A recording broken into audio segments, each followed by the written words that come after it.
Hello everyone, welcome back to my channel. এটা হলো নীল ষষ্ঠীর দিনের ব্লগ। ভোরবেলা উঠে স্নান করে সুন্দর করে শাড়ি পরে একেবারে পরিষ্কার পরিচ্ছন্ন হয়ে সবাই মিলে বেরিয়ে পড়েছি বাবার মাথায় জল ঢালতে যাব বলে।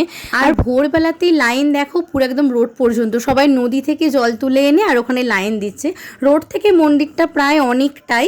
তো যাই হোক, এখানের বাবা না মানে প্রচণ্ড জাগ্রত, সবাই বলে আর কি। মন ভরে বাবার কাছে তুমি যা চাইবে, যা প্রার্থনা করে বাবা তোমাকে তাই দেবে। বাবা দাদুদের মুখ থেকে শোনা এখানে যে শিবলিঙ্গটা সেটা একদম মাটির ভেতর থেকে আপনে থেকেই উঠেছে, তো সেই জন্য সবাই বলে প্রচণ্ড জাগ্রত।